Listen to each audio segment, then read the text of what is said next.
Nah, ini menarik, kita akan berbicara tentang sinergi antara CSR dan green marketing. CSR itu memberikan kontribusi nyata, sedangkan green marketing itu mempromosikan nilai. Contohnya Danone Aqua mengedukasi pelanggan tentang daur ulang plastik sambil menjalankan program konservasi air sumber air di situ. Kemudian melibatkan pelanggan, kampanye CSR yang didukung green marketing mengajak pelanggan berpartisipasi. Balik lagi contohnya ke program Danone Aqua di situ, melibatkan konsumen secara aktif untuk mendaur ulang botol plastik yang sudah digunakan oleh pelanggan. Kemudian sinergi antara CSR dan green marketing adalah meningkatkan kredibilitas merek, membuat klaim berkelanjutan lebih dipercaya, menghindari resiko greenwashing. Kemudian meningkatkan citra merek positif, yaitu membentuk kesan merek yang peduli lingkungan dan masyarakat. Kemudian bisa menarik segmen pasar baru karena konsumen milenial dan Gen Z umumnya lebih memilih merek dengan dampak positif yang terhadap lingkungan. Selanjutnya menarik segmen pasar baru karena umumnya konsumen di generasi milenial dan Gen Z mereka lebih memilih merek yang memiliki dampak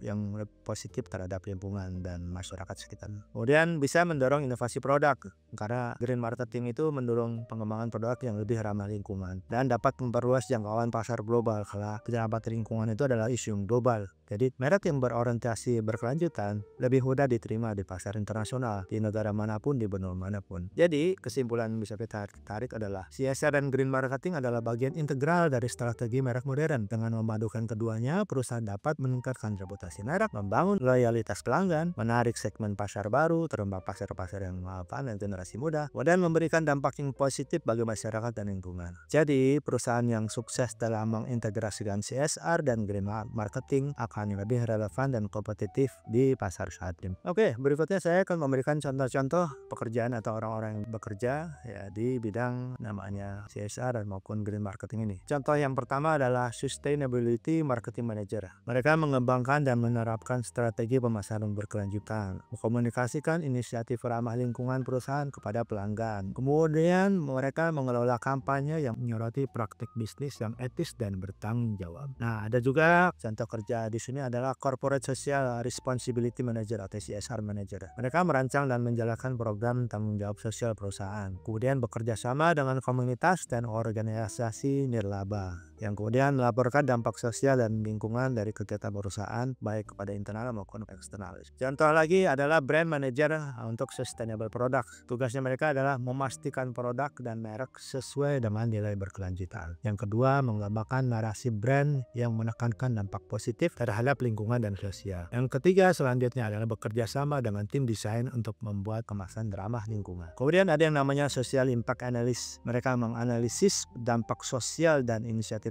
pemasaran perusahaan, kemudian menggunakan data-data untuk mengukur efektivitas program CSR yang dijalankan oleh perusahaan, kemudian membantu perusahaan menyesuaikan strategi agar lebih berdampak positif. Contoh lagi adalah Sustainable Supply Chain Manager. Mereka memastikan rantai pasokan perusahaan menerapkan praktik berkelanjutan. Kemudian kerjasama dengan pemasok untuk mengurangi jejak karbon dan meningkatkan kesejahteraan pekerja. Selanjutnya, mereka mengembangkan strategi pemasaran berbasis transparansi rantai karbon. Yang ketiga, mereka mengembangkan strategi pemasaran berbasis transparansi rantai pasokan. Nah, selanjutnya lagi ada Green Marketing Consultant. Ya, mereka memberikan konsultasi kepada perusahaan dalam menerapkan strategi pemasaran hijau. Kemudian membantu bisnis untuk menghindari praktik greenwashing dan membangun kepercayaan pelanggan. Selanjutnya, mereka mengembangkan kampanye pemasaran berbasis berkelanjutan. Contoh posisi kerja berikutnya adalah PR atau Public Relations Specialist for Sustainability. Tugasnya mereka mengelola komunikasi perusahaan terkait inisiatif berkelanjutan. Kemudian menjalin hubungan dengan media dan stakeholder terkait untuk isu-isu sosial dan lingkungan. Kemudian mereka menulis laporan berkelanjutan dan rilis pers terkait kampanye sosial yang dijalankan oleh perusahaan. Contoh yang berikutnya adalah ESG Specialist atau Environmental, Social, and Governance Specialist. Tugas mereka adalah mengevaluasi dan meningkatkan kinerja perusahaan dalam aspek lingkungan, sosial, dan tata kelola ESG,